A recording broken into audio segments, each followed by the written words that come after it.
kembali lagi di Talkation, Talking Education for Action. Nah, pada segmen sebelumnya kita udah bincang-bincang sedikit nih sama Mbak April. Mungkin langsung aja kita ulik lagi lebih dalam nih.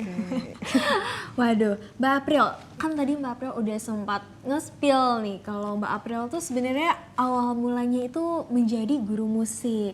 Nah, kenapa sih Mbak memilih menjadi freelancer nih? Nah, sebenarnya pekerjaan freelancer itu ya Mbak Kiki adalah pekerjaan yang berpotensi untuk menjadi thread starter malahan.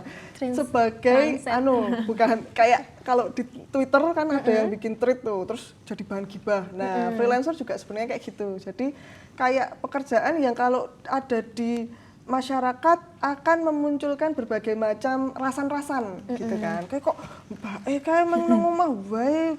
Apalagi suami saya juga di rumah desain juga. Jadi kayak kok ming luntang-luntung ning omah wae. Kayak kalau ada paket datang kan seru banget kan.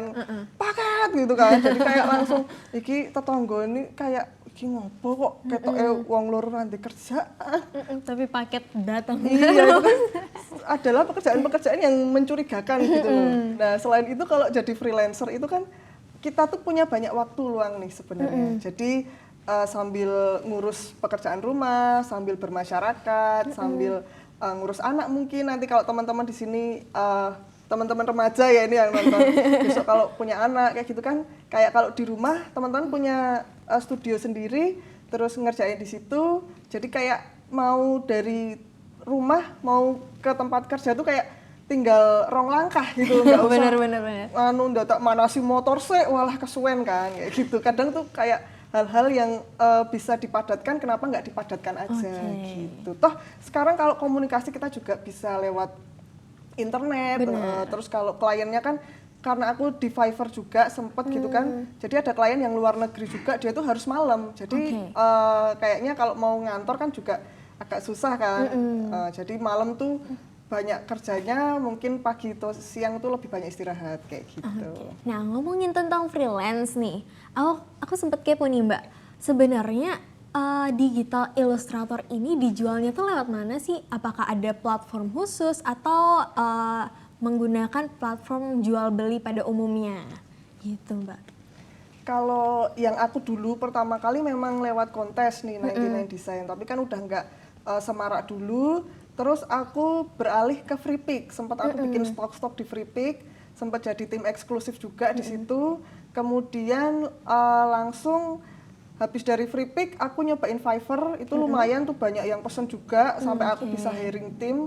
Nah dari Fiverr aku langsung beralih sekarang ke Canva. Jadi kayak banyak platform nih aku menebar ke banyak tempat biar kalau mati satu tumbuh lagi kayak gitu loh. Terus juga ke Envato gitu masukkan aja.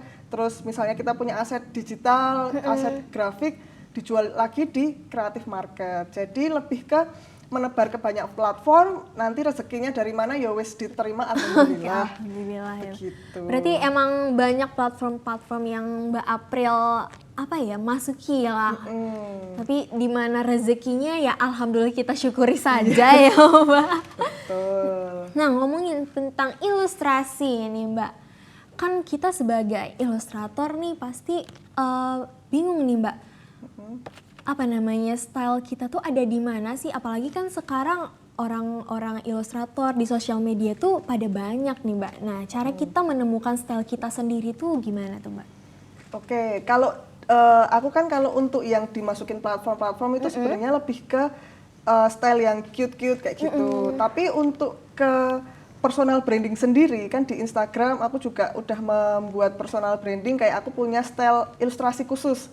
Nah, untuk ilustrasi yang khusus untuk brandingku di Instagram atau di untuk kerjasama sama brand-brand lokal apa Indo gitu, aku lebih memilih ke style children book, tapi kayak warnanya tuh coklat gitu loh. Kalau semua warna dicampur tuh biasanya kan jadi coklat gitu. Jadi mau warna ini sama ini, kadang nanti jadi warna blues lah istilahnya. Nah itu aku malah suka banget.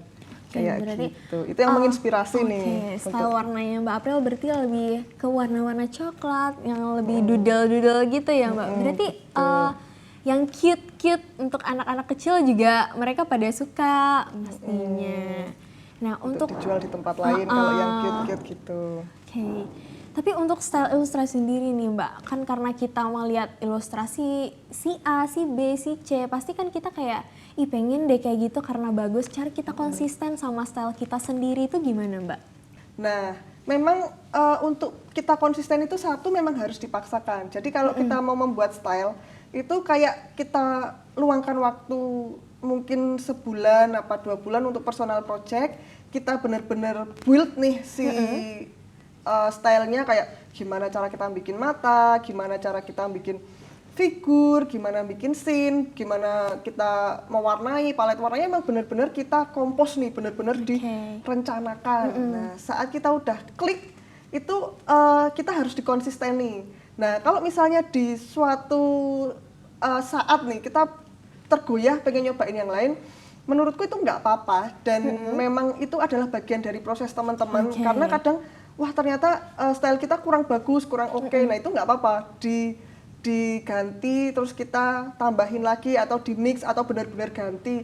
Toh nanti pada akhirnya setelah teman-teman itu melalui beberapa waktu yang panjang, kalian tuh akan balik lagi kok ke jati dirinya teman-teman.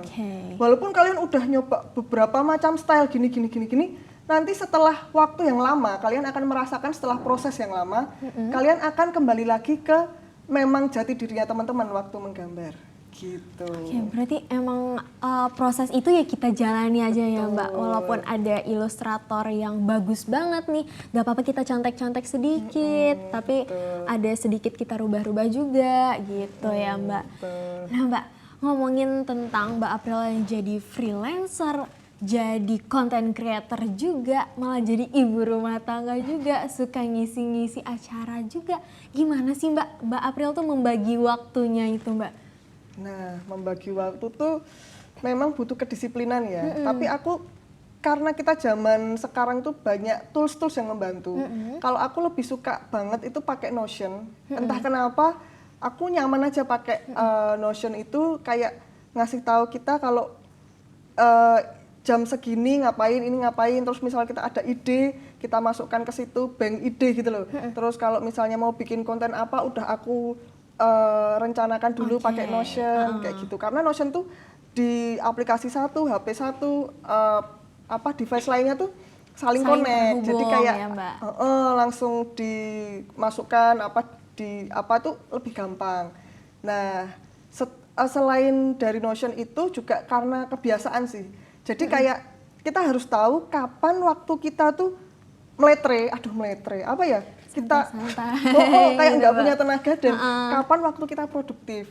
Nah, aku tuh kadang merasakan banget kalau di antara jam 8 sampai jam 11 tuh lagi produktifnya. Nanti sekitar jam 12-an tuh meletre nih. Udah mulai Terus capek. Terus nanti sekitar jam hampir menuju sore tuh aku juga kayak semangat lagi. Nah, jadi dengan kita mengetahui sirkulasi tubuh kita lah, kita tuh jadi kalau jam segini memang jangan garap dulu karena ya memang kita lagi nggak punya tenaga. Kalau jam segini, wah ini waktunya harus produktif kayak gitu. Jadi langsung diatur waktu-waktunya. Berarti memahami tubuh kita sendiri ya Mbak, tapi jangan lupa juga konsisten yang paling utama. Nah Mbak April, ini kita tahan dulu nih Mbak April karena ada yang mau lewat lagi nih Mbak. Nah, so buat questioners di rumah nih jangan kemana-mana karena habis ini kita mau seru-seruan nih bareng Mbak April. Jadi tetap di Talkation, Talking Education for Action.